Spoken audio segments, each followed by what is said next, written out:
Hello, everyone. Welcome to this new installment of the Wrestling Analyst. Today, we're taking a look at what happened on November 25th episode of Smackdown. Here we go.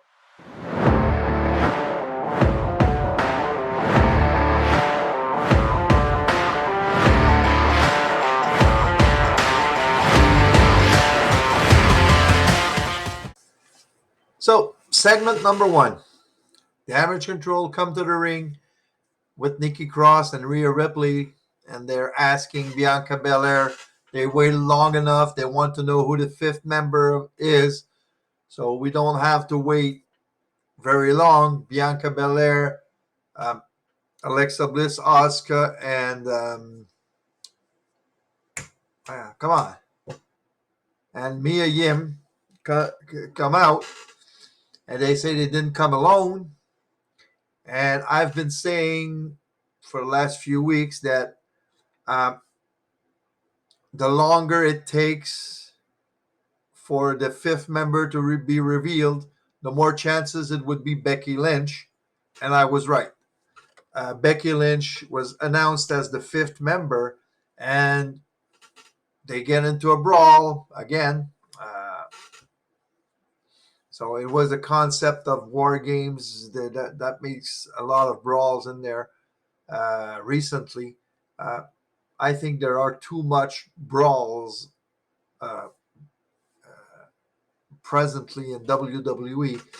It heats up rivalries. I agree with that, but we see two, three, four brawls per night right now. So anyway, that's another subject. And Bianca gets confronted by Rhea Ripley at the end of the segment, and they just retreat. And interesting enough, the first person that Becky hit in the ring was Bayley, uh, because we remember that it was Damage Control that took out Becky. She separated her shoulder at SummerSlam, but they after the Raw after they attacked Becky uh, to injure her more, but and she was out for about 4 months. So Becky Lynch is the fifth member. So let's go to the first match of the night.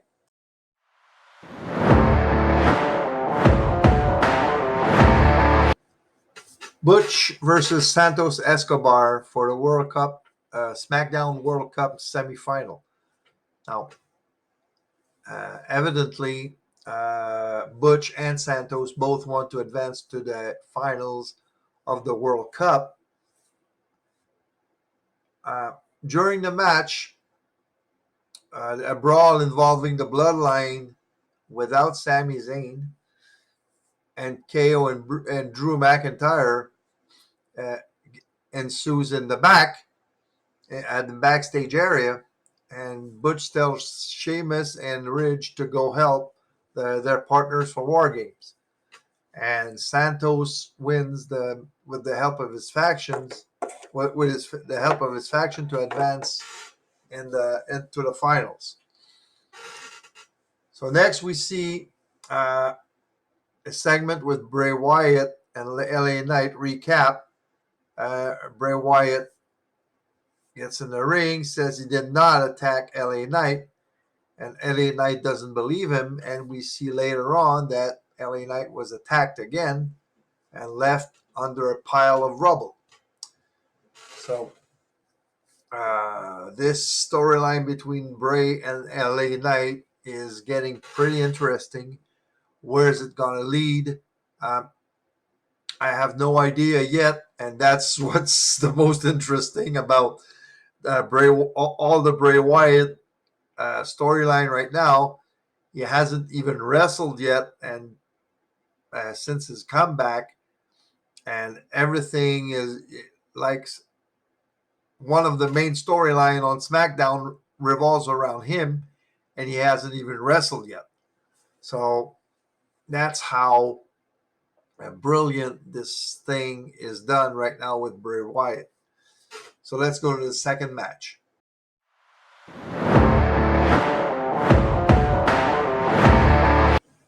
Hit Row versus the Viking Raiders. Now, Hit Row, since they came back, I have not been that impressed with them. Uh, I know when they came to Montreal for Smackdown back in August, and they did their rap thing instead of having a wrestling match, it was like a real big turnoff for me from that faction. And but that's just me. Uh, Maybe they'll get built up back up a little bit more in the future, but right now they're serving as well. We have a new faction coming in, so let's get have them beat up on the Hit Row because they did that with Legado del Fantasma, and they did it with both. Actually, they did with both factions a couple of weeks ago with the Viking Raiders. They destroyed everyone in there. Uh, Viking Raiders just dominated the match and won. And one point in this, Sarah Logan is not the Sarah Logan is not named Sarah Logan anymore. She is now called Valhalla. Uh, in Valhalla in the Viking uh, mythology is basically the heavens, but she's now called Valhalla. So that was simple as that. A great beat down of the Viking Raiders to show how much they can dominate uh, the roster. On with the third match.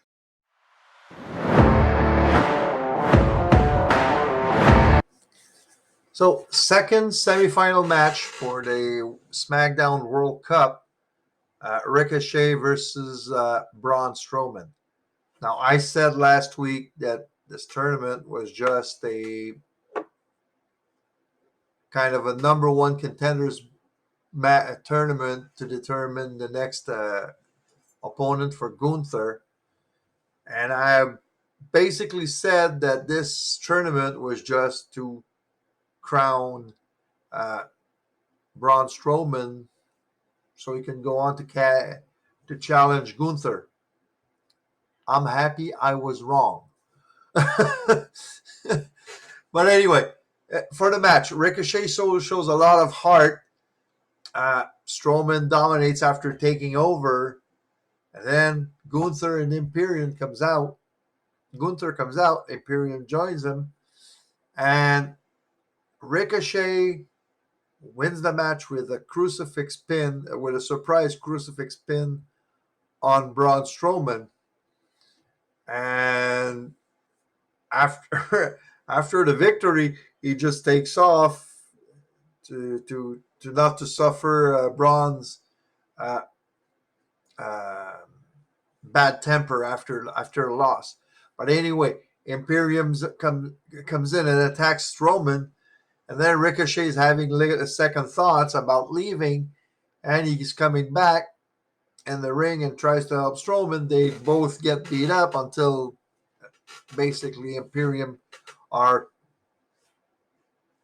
are told to get out of the ring, and Strowman just goes to the corner where Ricochet is, and he helps him lift him up, and he just raises his arm.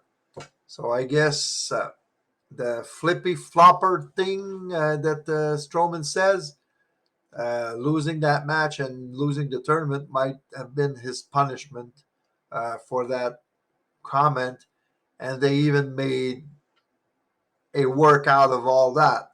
So I'm happy to see that they didn't give this just to Strowman like that, especially after the disrespect that he had after Crown Jewel uh, for guys like Ricochet, for instance.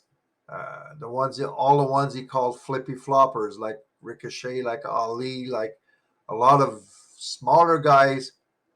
But man, those guys can fly, and they make things that I wouldn't even have dreamt of doing during my own career.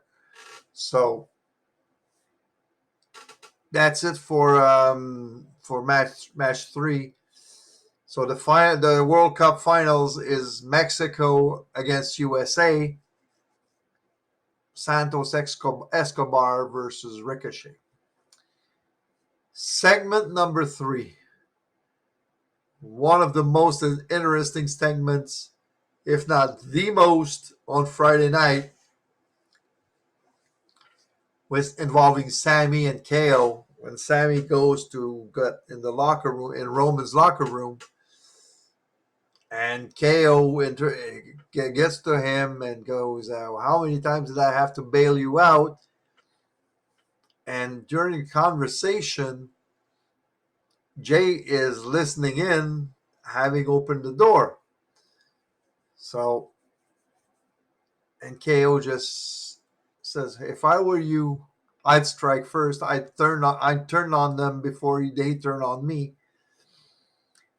And then KO leaves. Jay comes out, and he asks Sammy, have you talked to anyone since arriving? And Sammy just blatantly lies to him and says, no, I haven't talked to anyone. So it's like, uh-oh, we're going to see something coming, dissension in the ranks. And I was like salivating, but it's like, I really thought that Sammy would, well, the bloodline would turn on Sammy on Survivor Series. Now we all know that didn't happen, but I had really thought something would happen at Survivor Series. But anyway, so that's it for that segment there. And then Kayla Braxton goes to Becky and says, how are you feeling doing war games?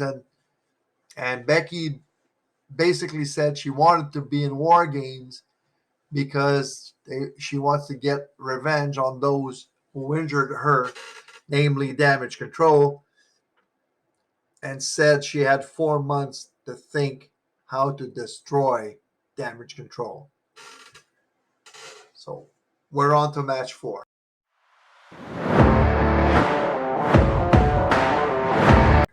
So before the fourth match, we see we witness an attack in the backstage area against Shotzi and Raquel, and Ronda and Shayna just injure Raquel, and then they come to the ring and they laugh about it, and Shotzi comes out alone. So it starts as a handicap match. And at one point, Raquel comes in to help, but she only has one good arm. Shayna goes for her famous elbow stomp, her signature, on Raquel, so she injures her even more. And then Ronda puts on the armbar on Raquel for the win. And then they say that Raquel basically has a broken elbow. So that was the match.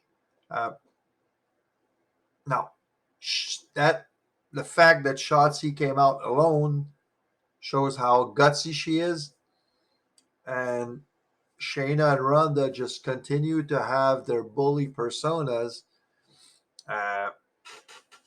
and show that they enjoy hurting people. So then we have segment number 6 with Jay talking to Jimmy with no sound at all, probably talking about Sammy's lies. After the break, like I said earlier, Raquel would have a broken arm and dislocated elbow. And Shotzi says that the match at Survivor Series is now personal. And we go to the last match of the evening, which was the main event to determine the advantage on the men's War Games match.